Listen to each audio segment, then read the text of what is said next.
Imagine कीजिए एक ऐसे विमान की जो बिना किसी फ्यूल के हवा में उड़ता हो, मन की गति से चलता हो और अपना आकार बदल सकता हो। हैरानी की बात यह है कि ऐसा अद्भुत विमान 10,000 वर्ष पूर्व भारत में अस्तित्व में था।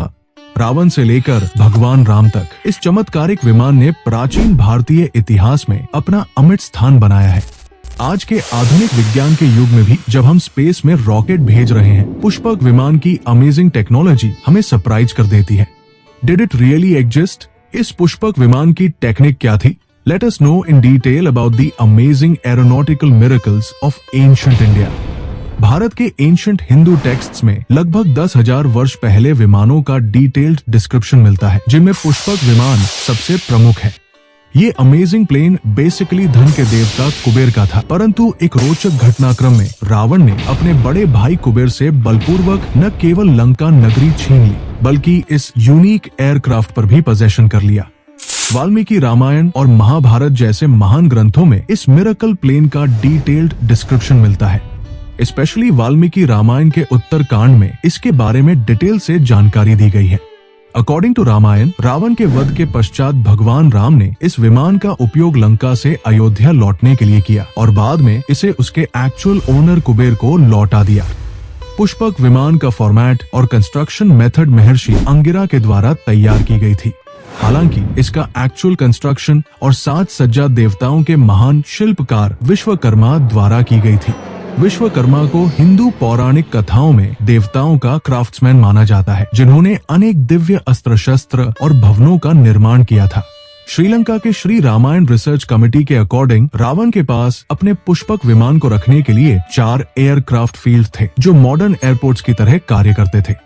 इन 4 विमान क्षेत्रों में से एक का नाम उसानगोड़ा हवाई अड्डा था, जिसे हनुमान जी ने लंका दहन के समय जलाकर नष्ट कर दिया था। लेकिन अन्य 3 हवाई अड्डे गुरुलोपोथा, तोतुपोलाकंदा और वारियापोला लंका दहन में सुरक्षित बच गए थे।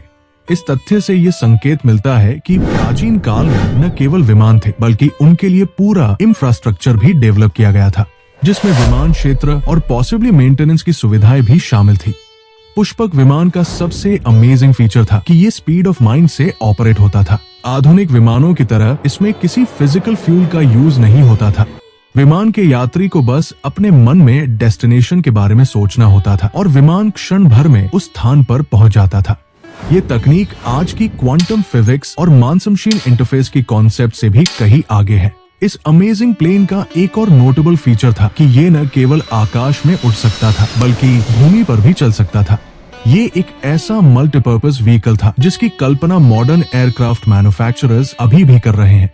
वहीं आज के एम्फीबियस विमानों की तरह पुष्पक विमान डिफरेंट एनवायरनमेंट्स में भी कार्य कर सकता था। पुष्पक विमान का साइज और शेप भी अद्भुत था। ये नंबर ऑफ पैसेंजर्स और एयर डेंसिटी के अनुसार अपना आकार बदल सकता था। इससे ये गेस लगाया जा सकता है कि एंशिएंट इंडियन साइंटिस्टों के पास उस समय नैनो टेक्नोलॉजी या स्मार्ट मटेरियल्स जैसा कटिंग टेक्नोलॉजी मौजूद था। रावण के महल के निकट रखे इस विमान का विस्तार 1 योजन लंबा और आधा योजन चौड़ा था। प्राचीन भारतीय पैरामीटर्स के अनुसार 1 योजन लगभग 12 से 15 किलोमीटर के बराबर होता है। इससे ये अनुमान लगाया जा सकता है कि ये विमान कितना ह्यूज था। हनुमान जी जब लंका में रावण के महल के पास पहुंचे तो वे इस अद्भुत विमान को देखकर सरप्राइज्ड हो गए थे। पुष्पक विमान प्राचीन भारतीय वैमानिकी का सिर्फ एक उदाहरण है। सम्रांगण सूत्रधार नामक ग्रंथ में विमानों के बारे में लगभग 225 से अधिक पदों में इनके कंस्ट्रक्शन, फ्लाइट, स्पीड तथा एक्सीडेंटल लैंडिंग और यहाँ तक कि पक्षियों द्वारा होने वाली दुर्घटनाओं के बारे में भी विस्तृत जानकारी मिलती है। महर्षि भारद्वाज द्वारा रचित विमान शास्त्र नामक पुस्तक में रूमा विमान, सुंदरा विमान, त्रिपुर विमान जैसे कई अन्य विमानों का उल्लेख मिलता है। ये विमान अलग अलग उद्देश्यों के लिए डिजाइन किए गए थे और अलग अलग टेक्निकों का उपयोग करते थे। इन विभिन्न विमानों के अस्तित्व से ये संकेत मिलता है कि प्राचीन भारत में एक प्रॉस्परस एरोनॉटिकल ट्रेडिशन था, जिसमें डिफरेंट टाइप्स के विमानों का विकास और उपयोग होता था। विमान शास्त्र में न केवल विमानों के कंस्ट्रक्शन मेथड, बल्कि उनके ऑपरेशन, मेंटेनेंस और डिफरेंट सर्कमस्टेंसेस में उड़ान भरने के तरीकों का भी विस्तृत वर्णन मिलता है। आज भी पुष्पक विमान जैसी प्राचीन तकनीक वैज्ञानिकों के लिए एक रहस्य बनी हुई है। हालांकि कई लोग इसे मिथ मानते हैं, लेकिन प्राचीन ग्रंथों में इसका विस्तृत वर्णन मिलता है जो साइंटिफिक फैक्ट्स पर पूरी तरह से खरा उतरता है। मॉडर्न साइंस अभी भी मेंटल स्ट्रेंथ से पावर्ड व्हीकल्स या बिना फ्यूल के चलने वाले विमान विकसित करने की कोशिश कर रहा है। क्वांटम फिजिक्स और ब्रेन मशीन इंटरफेस जैसे क्षेत्रों में हो रहे रिसर्च से संकेत मिलता है कि भविष्य में ऐसी टेक्निक विकसित करना संभव हो सकता है। प्राचीन भारतीय ग्रंथों में डिस्क्राइब्ड एरोनॉटिकल नॉलेज आधुनिक वैज्ञानिकों के लिए इंस्पिरेशन सोर्स हो सकता है। आज जब दुनिया एनवायरमेंटल प्रोटेक्शन और सस्टेनेबल एनर्जी सोर्सेज की ओर बढ़ रहा है, तब पुष्पक विमान जैसे बिना ईंधन के चलने वाले वाहनों का कॉन्सेप्ट अत्यंत रेलेवेंट हो जाता है। कई हिस्टोरियन और साइंटिस्ट पुष्पक विमान को केवल एक मिथ मानते हैं, जबकि कुछ अन्य मानते हैं कि प्राचीन ग्रंथों में वर्णित विवरण इतना डिटेल्ड और टेक्निकल है कि इसके पीछे कुछ न कुछ रियलिटी जरूर होना चाहिए। वाल्मीकि रामायण और अन्य प्राचीन ग्रंथों में पुष्पक विमान का विवरण केवल इमेजिनरी नहीं हो सकता, क्योंकि इसमें प्लेन का साइज, मोशन, ऑपरेशन और यहाँ तक कि इसके मेंटेनेंस के लिए एयरक्राफ्ट फील्ड का भी उल्लेख है। श्रीलंका में आर्कियोलॉजिकल डिस्कवरीज और रिसर्च से रावण के विमान क्षेत्रों के बारे में कुछ पोटेंशियल एविडेंस मिले हैं। हालांकि इन प्रूफ्स के पुष्टि के लिए और अधिक शोध की आवश्यकता है। प्राचीन स्थलों पर एक्सकवेशंस तथा स्टडीज से और अधिक जानकारी मिल सकती है, जो इस मिरेकल प्लेन के एग्जिस्टेंस पर प्रकाश डाल सकती है। पुष्पक विमान इंडियन कल्चर और रिलीजियस ट्रेडिशन का एक क्रिटिकल पार्ट है। ये न केवल एक तकनीकी चमत्कार था, बल्कि इसने भारतीय कला, साहित्य और लोक कथाओं को भी प्रभावित किया है।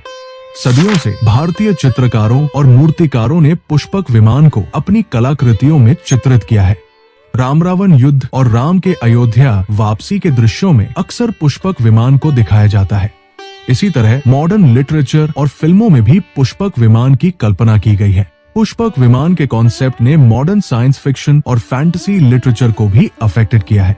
कई लेखकों और फिल्म निर्माताओं ने इस प्राचीन विमान से प्रेरणा लेकर अपनी कहानियों में अद्भुत वाहनों और तकनीकों की कल्पना की है। पुष्पक विमान प्राचीन इंडियन विजडम और साइंटिफिक एडवांसमेंट का एक अमेजिंग एग्जाम्पल है। इसका टेक्निकल फीचर जैसे मन की गति से चलना, बिना फ्यूल के उड़ना, आकार बदलने की क्षमता आज भी आश्चर्यचकित करता है और ये दर्शाता है कि हमारे पूर्वजों के पास कितना एडवांस्ड साइंटिफिक नॉलेज था।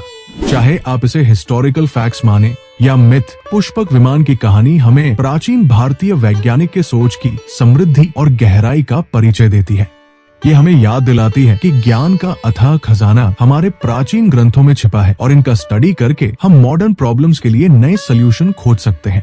आज जब हम आधुनिक विमानों के युग में रह रहे हैं, तब भी पुष्पक विमान जैसी तकनीक हमारे लिए एक आदर्श बनी हुई है। ऐसा विमान जो पर्यावरण को नुकसान पहुंचाए बिना, किसी ईंधन के बिना मन की गति से चल सकता है। शायद भविष्य में हम फिर से पुष्पक विमान जैसी तकनीक विकसित कर सकें और प्राचीन भारतीय वैज्ञानिकों के सपनों को साकार कर सकें। ये वीडियो आपको कैसा लगा कमेंट जरूर करें और यदि वीडियो पसंद आया हो तो लाइक तथा शेयर करें। साथ ही सब्सक्राइब करना और बेल आइकन दबाना ना भूलें, ताकि आपको हमारे नए वीडियो की लेटेस्ट अपडेट मिलती रहे। मिलते हैं फिर एक और वीडियो में, तब तक के लिए जय हिंद, जय भारत।